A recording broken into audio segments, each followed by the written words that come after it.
So, hello and welcome everyone, and as you may recall from the last video, before Macau I made a road trip from LA to San Francisco, and here are some impressions from the very impressive drive. And what we also encountered en route was the Winchester House that you can see here on the right, but we didn't make a stop so close to San Francisco. But anyway, now that I'm now approaching San Francisco, now it's time to think about the International Touring Car Cup again. And if we look at the standings, so after the victory in the last race in Mid-Ohio, I'm now 4th in the standings, so among the leading pack, and of course the goal is to stay there afterwards. And yeah, so for now let me find my way here through the outskirts of San Francisco, and we can talk about a preview for the upcoming race in Macau, where I'm going to fly from San Francisco Airport.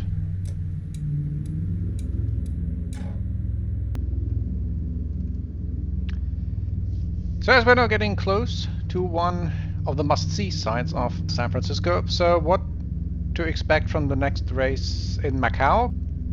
So obviously this is among the most daunting tracks in the world, and I've practiced a fair bit before embarking on my world trip in The Sims to really know where I'm going, but I still have a healthy dose of respect for that track, and I don't really know how well the knowledge in The Sims will translate to the track itself. So for Mid-Ohio, that I think was one of the key things that worked really well, that I knew about sort of the almost hidden knowledge how to be fast, so to think 2 or 3 corners ahead. Whereas for Macau, I think the entire environment with all those barriers close by, because I haven't really had a city track so far in my career, so I don't really know what to expect from how that translates from The Sims, where the barriers are there but not really impactful to you, whereas if you're driving next to them very, very close, then they will be very impactful to you, even if you know where you're going or how you would have to position your car or how to turn in and things like that. So yeah, that's something that's on my mind, and will probably on my mind till the first laps during Macau practice. And that will be very interesting how the basic experience from the sim will then translate to the real world in that case. But until then, there's at least one more site to see here in San Francisco, and I think I'll leave you with then some impressions of the Golden Gate Bridge. Until then, see you on track, and remember to send it.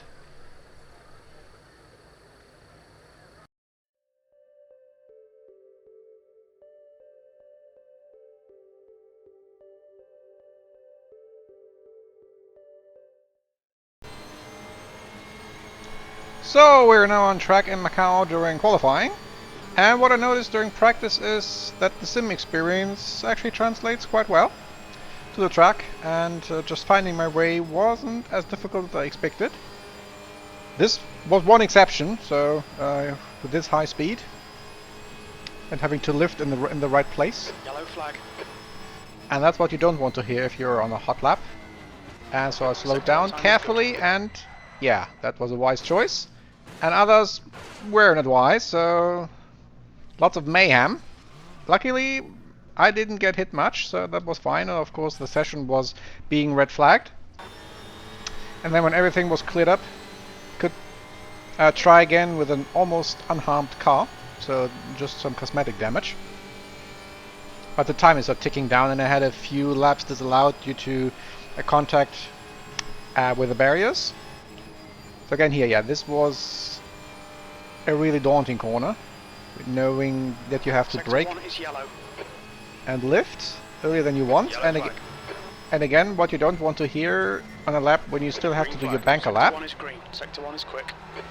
But luckily, whatever it was, that was solved, and so I could at least try to get the first banker lap on the board. So here the braking is a bit tricky. And here, once you get the right angle for the steering wheel, that's not too difficult. This one is also a bit tricky because it has an odd locking your rears into Teddy Yip angle, but not too much of a problem. Here you want to be early on the gas, but you can't because your car wants just to drive straight ahead. But this wasn't ideal, but it's also about the rhythm, so that you look away from the barriers and rather start focusing on the dance that you have to do, and that you exactly know the steps.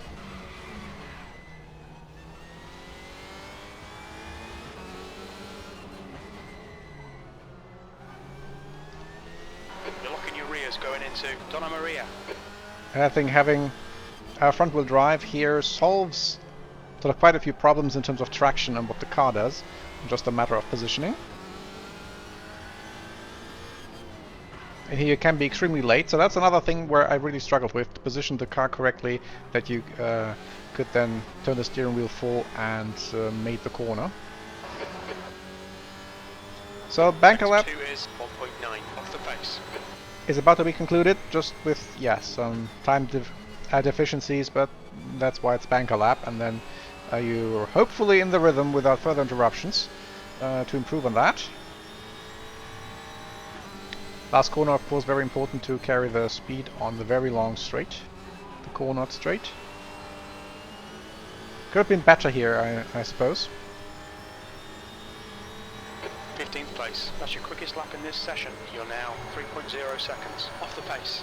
Sector 1 time's okay. Sector 2 is 1.9 seconds off the pace. Sector 3 is 1.1 seconds off the pace. Incident in Sector 1. Sector 1 is yellow. You've just done a 234.02. So even with the banker lap, I'm in the field, so that's nice. And again, the yellow flag for the first sector, not what you want to hear. Yellow flag.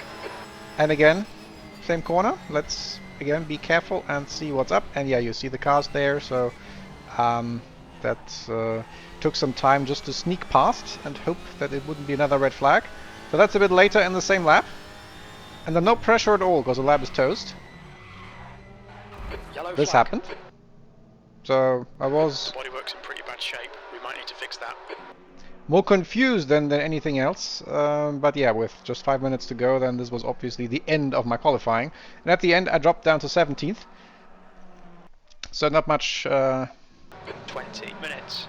I can probably do from back here. So what I aim for is simply to survive, to see the checkered flag, Heads up, get ready. and to get into the racing experience. Go. So starts all right. Left side. Left is clear now. Car on your right. Right side is clear. And here the big change is you don't know where you're going and what's the exact point where you have to lift and have a slight dip on the brakes. So that certainly doesn't help. Car left. So making it through here with Left some side luck. is clear now. And then also everyone's going to brake, so not to drive into the others. On your right. You're in the middle. Right side is clear now. Left side. Car on your And left. the total Hail Mary dive bomb from Still Nudge. there. But he Clear made all it round. in the green Seat. And I made it through. Up to 16th, so that's okay. And then simply to survive a different kind of train. So a train that doesn't help you, but rather where you are limited by where the train is. Because the cars could go quicker through the corners, but they can't drive into each other, of course. And so you're simply losing time by virtue of being part of the train. And here is no overtaking possible. You're often lucky or happy when you can get your one car through some of these corners.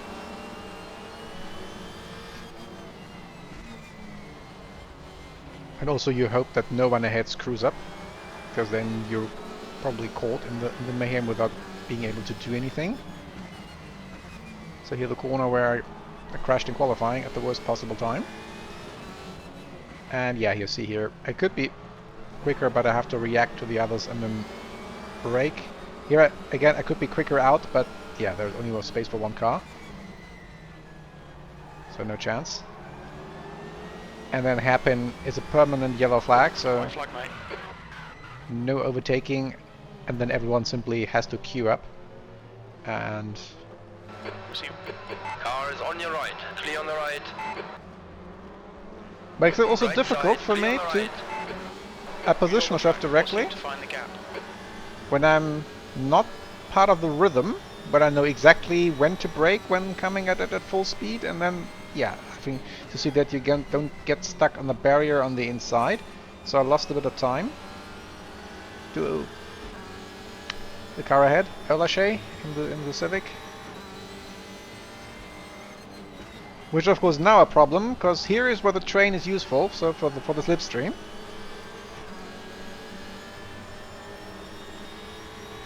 B16.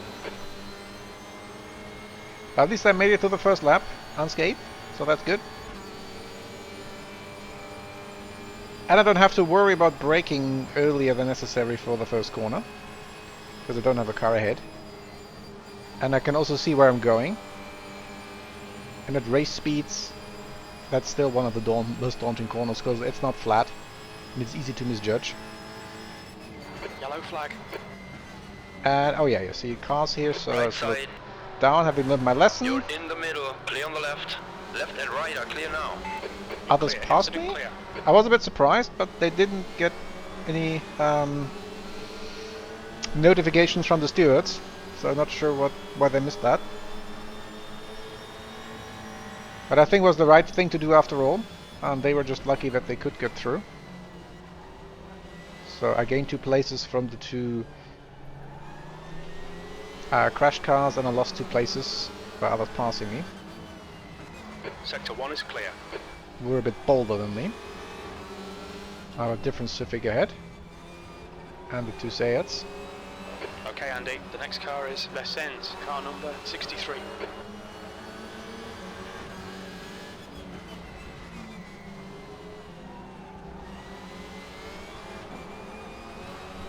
And one thing I noticed at this point, that even with the routine that I thought I had developed during practice,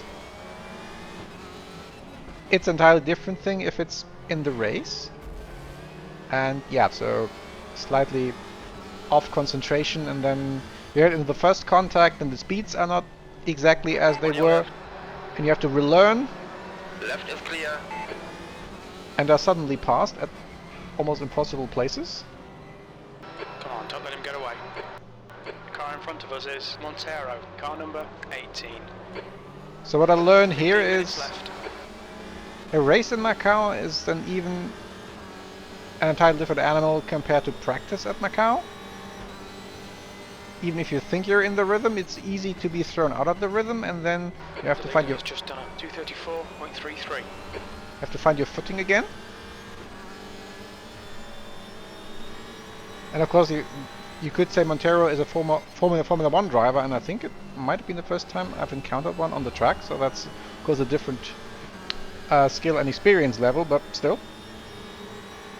17th place. Your lap time was a 242.14. Looking at the huge gap, I think I was now overly cautious in the last sector, because I wasn't really sort of trusting Yellow myself flag in sector anymore. So being off the rhythm.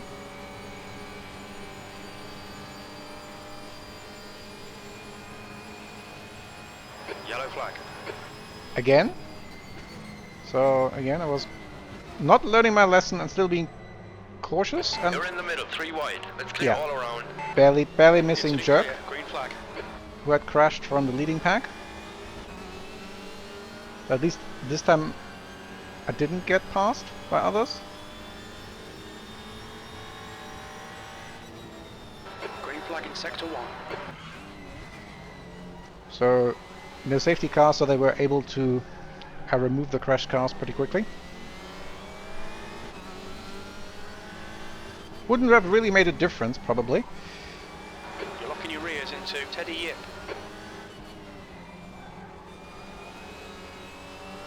And the rhythm then slowly came back, and the confidence level rose again, slowly but surely.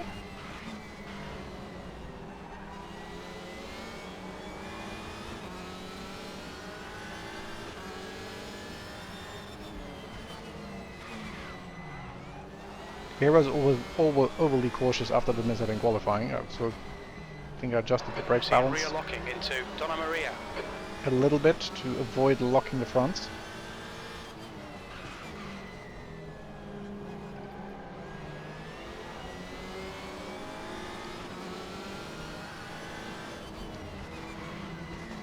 And yeah, here probably made some time back. And if I can exit the corner right is clear, right side is clear now. decently and not losing Montero. Ahead is now 0.9. lots of time here again, so that's at least a plus.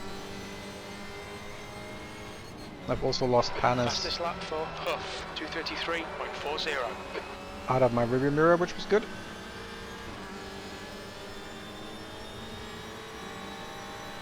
So I simply took now Montero as the benchmark where I wanted to be and how my lap time would be in relation to his lap time. Okay, Andy, there's a car exiting the pits, heads up. The gap to P17 behind is increasing. It's now 1.6 seconds. Nail every corner. Let's take whatever chances we can. P16, good lap. That's your best in the session.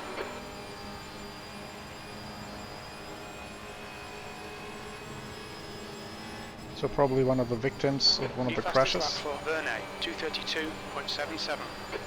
Coming back from the pits, and yeah, there you hear that someone who simply has a free open track ahead of them can then drive the fastest lap, even if they are very far back in the field. Finally a first corner without a yellow flag, so that was also good. And you see the time difference. Losing 2.5 seconds almost. Just to having to have been cautious before. And the distance to Montero gets smaller. That's simply a matter of the rhythm coming back. And the confidence being there after now an undisturbed lap. And also getting a feeling for how exactly the car behaves on the day. But yeah, again, no harm done from the slight contact. But again, that's all the matter then from just slight mispositionings, which on normal tracks is, yeah, you simply graze the grass or the gravel a little bit. No harm done here. It's then always contact with the barriers right away. And again, luckily with no issues, just the outer bodywork being scraped a bit. 10 minutes to go. That's 10 minutes left. That's half time already, and I sort of was relieved when I heard that, because obviously I wasn't making any headway back here. And right side, clear right. it was fun. P15 in front is now 1.0. But I was also, I think for the first time ever, looking forward to the whole thing ending, because it's very draining having the real barriers around you and not just some pixels. In the entire, or the realization that a race in Macau is entirely different even compared to practice or qualifying in the real Macau, whereas in the Sims it doesn't really matter. You're halfway home. Your fuel is fine. That was 235.20. So I'm not gaining, but I'm not losing too much either, so that's, I took that away as useful. That's a new fastest lap for Vernay, 2:32.06.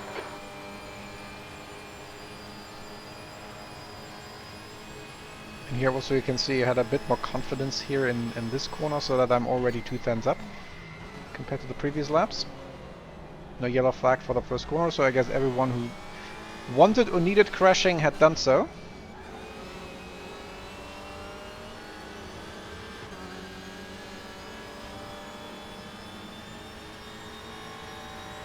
So I could try focusing on driving clean laps, but also driving safe laps, and yeah, not pushing to the maximum limit, because it wouldn't have made a difference here anyway, because I wasn't remotely close,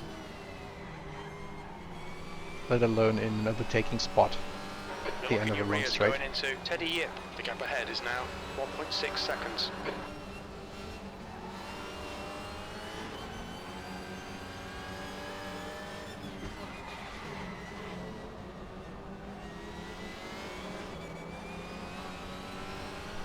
So not totally embarrassing myself, and I wanted to keep it that way. And I'm simply taking this as a huge learning experience. On the mental side, mainly. Alright, Andy, you've used half your fuel. You're locking your rears into Donna Maria. So that not just knowing where you should be going is enough, or theoretically knowing the ideal lines is enough, but also being able to drive them every lap in this labyrinth of barriers. Right side. Clear right side. And as long as I was right in the trunk of Montero's car at the hairpin, I was happy to see, okay, I'm not losing any more ground. If anything, I'm sort of gaining, and I'm also hitting the hairpin right. Because you have no real clue where to turn in except the markers on the ground, and then you simply have to hope that the speed and the turning angle is right, and then you're not too far out or getting stuck at the inner barrier. That's your fastest lap.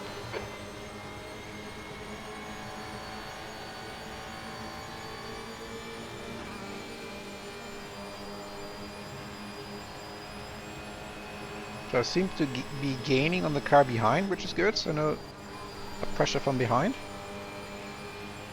And again, I'm a tenth up after this corner.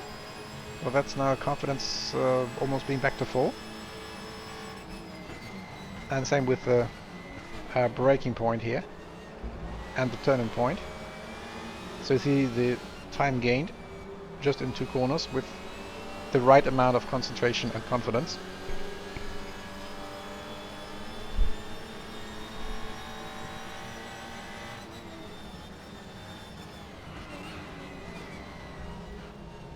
And also now suddenly being much closer to Montero. So the learning is already taking hold, although in the last 5 minutes on 16th place it doesn't really make a difference anymore. And I wanted to try whether I can keep following him and not just catching up at the hairpin.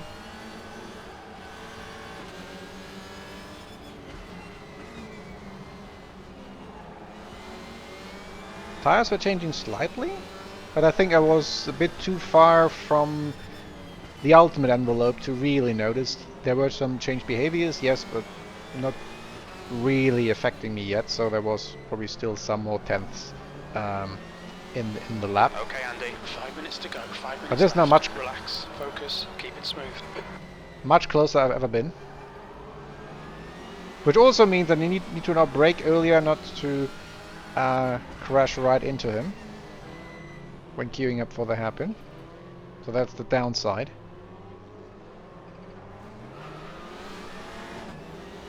Which again means finding the right turn-in point, and that wasn't the best.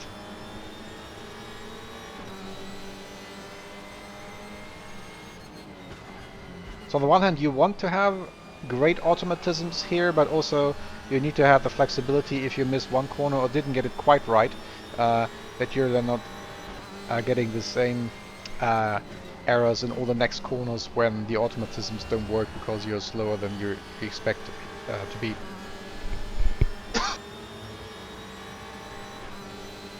And now the distance has increased again.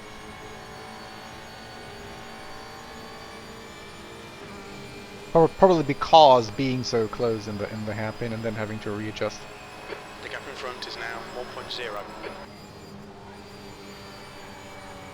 So here's what you don't want in this corner, that you have to counter steer, that the car gets unstable. So it was a bit too late in terms of braking and turning in. Yellow flag. What you don't want to hear in the first corner, and again someone in the barrier. Come on, Andy, push, push, push. We can get this guy. Green flag, incident clear. But no harm done in this case. I'm just saying thank you for the extra place. And they're the courtesy of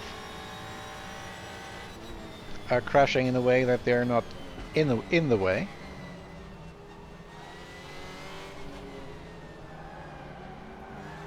And again, they were able to clear the car quickly. Yeah, there you heard it. The green flag was already waved a few corners later. So the marshals certainly knew what they were doing.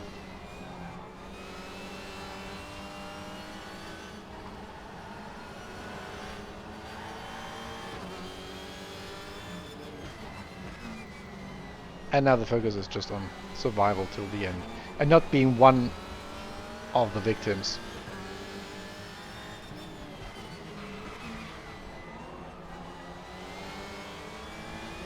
And looks like I'm gaining again on Montero, so he's probably also, with his experience, said, yeah, he's not going to change anything. Going into Donna Maria. So he might just drive at 90 or 95%.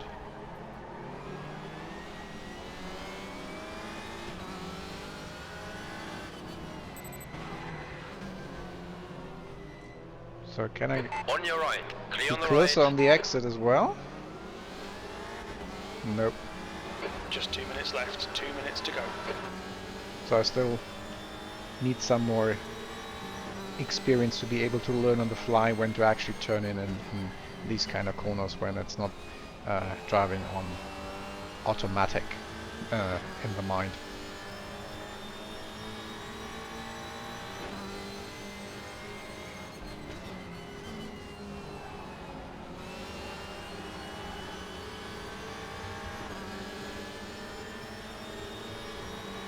P15, last lap. That was a relief to hear that. Not the P15, but the last lap. Because only, in air quotes, only 20 minutes here is very draining due to the constant proximity to the barriers. The actual physical barriers and not just some pixels. That was one big lesson learned from me from here. How much difference that makes. And also useful to see with the first two corners, if I get them right, I would be 7/10 of a second faster than my current fastest lap. And gaining on everyone. They are fighting ahead, so that of course will cost them heaps of time.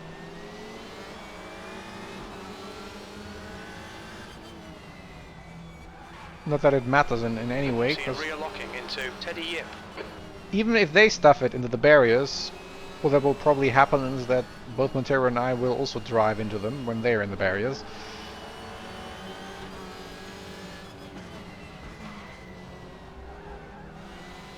So again, still 7/10 up. So that's worth keeping in mind for assessing the fastest lap. And now I'm going to lose time because here I have to queue. And probably Nudge has a few problems because he's a bit slower and is starting to hold us both up.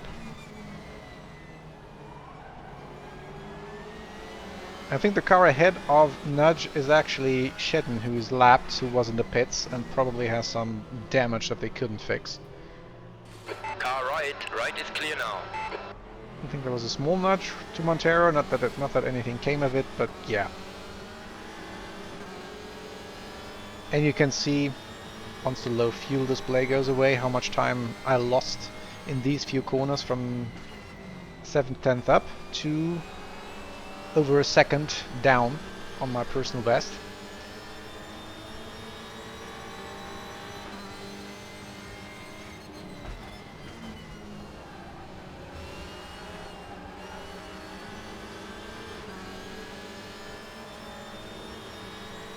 P15, that's the end of the race. Bad luck, mate. Yeah, mentally drained by now. Although I wouldn't agree with bad luck. Maybe bad luck during qualifying that I couldn't have a real fast lap, just a banker lap. But I think the race was fine. And if we're looking at the fastest lap, if we subtract 7/10ths, then I'm up there with the fastest lap. So that made me happy. But yeah, with the 15th place, nothing I can really be happy about.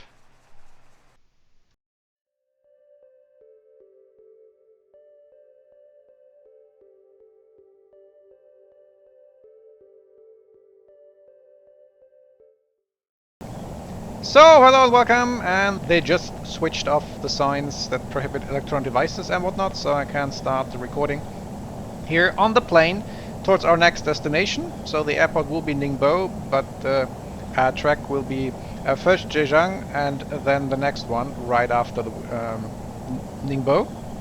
But first, let's look back at the results.